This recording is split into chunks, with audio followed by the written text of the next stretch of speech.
guys, we are starting this look off with some eyeshadow primer. This is the Smashbox Lid Primer in Light, and I'm just applying that directly all over my eyelid and then using my fingers to blend that up to beneath my eyebrow. Then I'm going into this Sonia Kashuk Eye on Neutral palette, and I'm first starting work in the crease. I just grabbed a mid-tone brown that was a shade or two darker than my natural skin tone and just worked that through my crease with a crease brush. Then I went in with a light gray from this same palette and again worked that into my crease, but then actually brought it further down on the eyelid. This is going to act as kind of a best friend blending color to help with the matte black, which is the last shadow for this look. Super easy shadow look, and I just take a flat brush and pat that all over the lid. I start closest to the lash line and then work it up to the crease, and then later on in the look I will alternate between this brush and the crease brush I was using before with the gray to make sure everything in the crease is blended out seamlessly.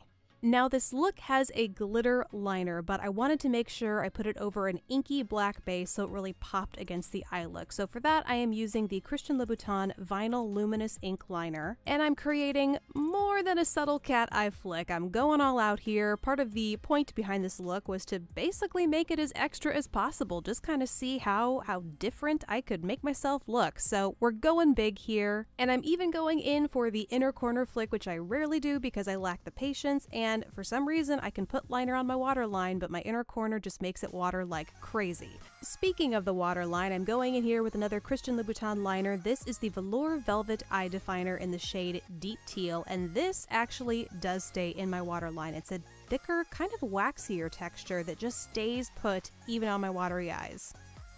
Onto foundation. Couldn't have an extra look without a little bit of extra coverage, so for that I am of course going into the Huda Beauty Faux Filter Foundation, just buffing and blending that all over my face. Jumping on over to brows, I am using the IT Cosmetics Brow Power Pencil, and I'm going a little bit deeper and adding a little bit more volume than I typically would to my brows.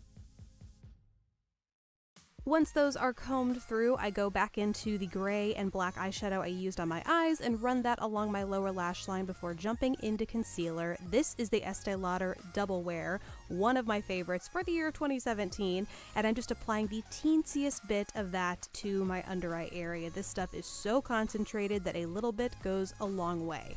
Then I went in with mascara. This is kind of out of order. I don't know why I applied my mascara first, but I did. It's my Lancome Monsieur Big, and then I realized I wanted to have some glitter. So this is Urban Decay's Heavy Metal Glitter Liner in a silver shade, and I'm just applying that all over the same area where I applied that inky black liner from Christian Louboutin. Urban Decay makes some of my favorite glitter liners because of how sparkly they are, but I do find I have to layer them up somewhat to get the full-on dense glittery shine. Moving on to the rest of my face, I'm digging into an old cult classic. This is the Anastasia Beverly Hills Powder Contour Kit because I'm going a little bit above and beyond my normal everyday contour routine. I'm first taking the lightest, coolest contour shade in this palette, and I'm running that in my contours, essentially, in the hollows of my cheeks, up into my temples, along my jawline, and then I take another deeper shade and a more dense angled brush to go in and really carve out my cheekbones here. I'm sticking to a favorites for blush. This is the Essence Satin Touch blush in the shade Satin Coral before moving on to highlighter. This is the Profusion Strobe and Glow highlighting palette,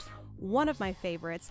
And honestly, I'm just using a mix of a lot of the shades in the top row. I wanted something a little pink, something a little lilac, mixed them all together, and that's what I have on my face. The lips I wanted to keep pretty natural looking, but still very voluminous and a little overdrawn, so this is my go-to pair for doing that. It is the Charlotte Tilbury Lip Cheat Liner in the shade Pillow Talk, and so I just line my lips, overdraw my lips using that, and then I go in with Fenty Beauty's Gloss Bomb to fill the rest of it in. This is my absolute favorite way to get lips that look a little bit more voluminous than my own, but without having to spend a ton of time doing it. And that's it for the makeup look. You could totally stop here, but this is an extra look after all. So I popped in some contacts that I ordered from Octoly. These are from Desio, and they are in the shade Rebel Gray. Fun fact, I was changing my look up with colored contacts way before I started with makeup. In middle school, when I started wearing prescription contacts, I begged my mom for colored contacts. But yeah, they can be a super fun way to change up your makeup look, so I guess I'm channeling my inner